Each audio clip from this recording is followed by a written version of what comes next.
this Tech Talk, I am discussing natural mold inhibitors with Ricardo Moreira, Director of Product Management for Preservation at Corbion.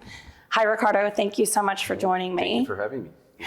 So before we get into the real technical aspects of natural mold inhibition, I want to talk about some consumer trends because there are a couple of things that have been happening with consumers.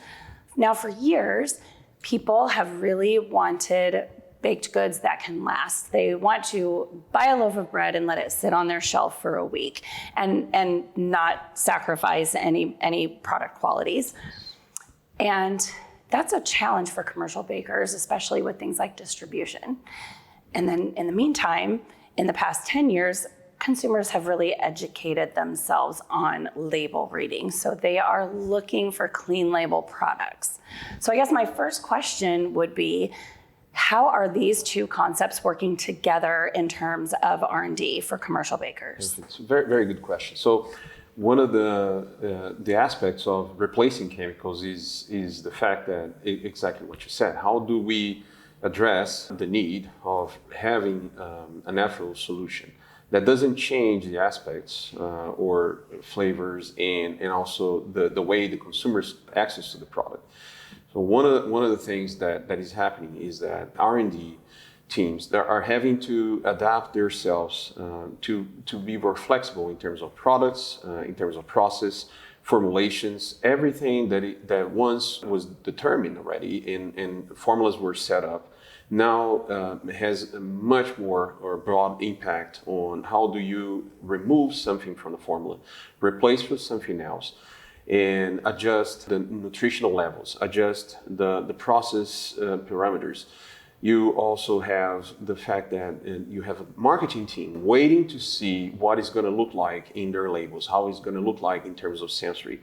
So for all of that, I think R&D has the challenge is really working in a holistic view on formulas, process, and labeling, and sensory, to make sure that you cover all the spots and deliver something that consumers will be comfortable with. You made a really good point about that relationship between R&D and marketing, because it's one thing to focus on the science behind it, but then be able to get that message out to a consumer. Those are two things that have to work really well together. Absolutely. And it's extremely hard sometimes to find the right spot when you're doing the right thing from a technical standpoint and addressing something that the consumer or the marketing team per se, is giving the voice of consumers inside, saying, I want it, or I like it, or not like it. One of the things that is important is that we don't complicate ourselves too much. So R&D also has to keep in account or keep in mind that when we are doing these changes, the minimum impact possible needs to be done, but some compromise might be in the way. Sometimes is the formula that needs to change a little bit. Sometimes is the process that needs to change a little bit. But in general, if we keep in mind that no changes is really what is important for consumers, if we change ourselves and be flexible inside of our companies, we would be successful in these implementations. Yeah. So technically speaking, what does it take to replace a chemical shelf life extender with a natural solution without sacrificing those product qualities like texture and flavor and also price? So one of the challenges is really the fact that some of these chemical solutions are there for a long time.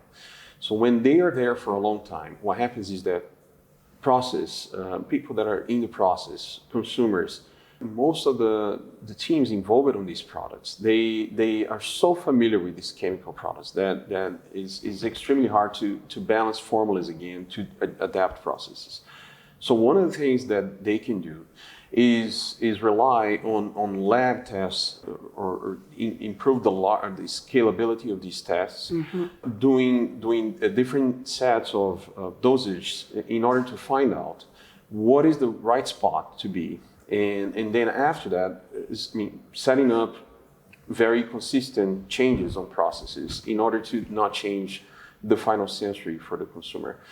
Again, one of the key things is if you keep in mind that no changes on sensory in texture, smell, flavors, aromas, everything has to be there. It helps a lot when you are doing your baking tests and your scale up in partnership with somebody that already have the knowledge. So that's one of the things that can speed up a lot, that can give you a lot of tools in the process of getting there. Selecting the right tools is also very important. How do you get there in terms of ingredients, or which one of the ingredients you should probably relate to somebody that knows more about it and can help to get there faster. You know, it's funny that you said the tools, because I was just thinking about Corbion's Toolbox. Natural mold inhibition is not a one-size-fits-all solution.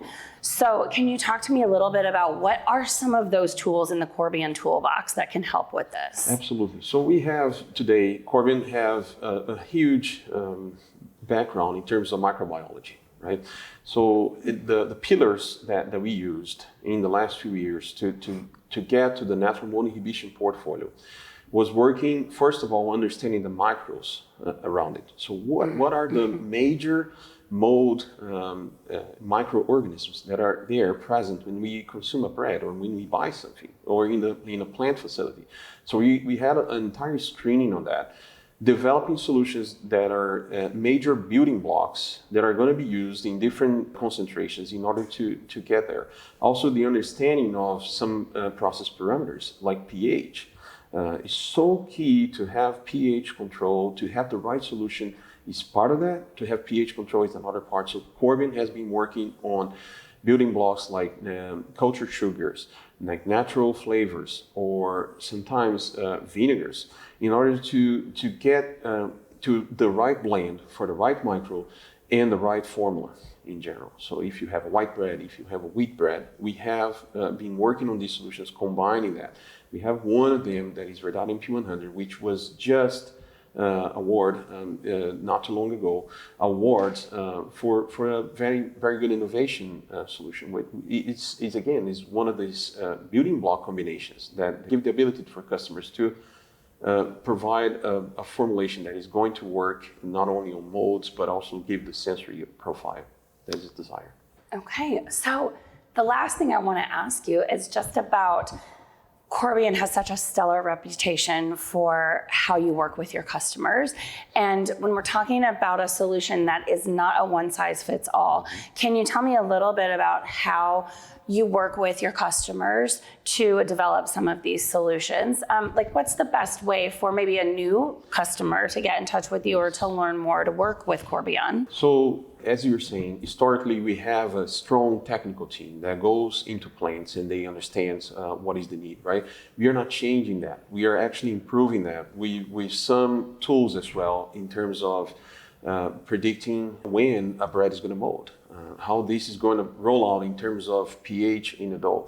So we have tools that are going to enhance, and the way that the customer can approach us, the more effective way, is really coming to us with what is exactly the need that you have. Do you want to extend the shelf life beyond what you have? Do you want to just replace the chemical and go for natural? Be very conscious about what your consumer is looking for. Then let us help you to find out what is the best solution that is going to fit for that. And we have already some solutions in the portfolio that can work very well in multiple formulas. Maybe your formula is unique. Your formula is in a spot that is very special, and we want to improve that even more. So come to us with the needs and let us know what kind of product you have and how long you want to preserve. Okay, so it's very interesting that a clean label is a very complex proposition. It's not necessarily a simple solution to create a simple product. So it's really good to know that Corbion has all of these tools and these capabilities and experts on hand that can help. So Ricardo, thank you so much for taking time to talk to me about this important topic. Thank you for having me. Thank you.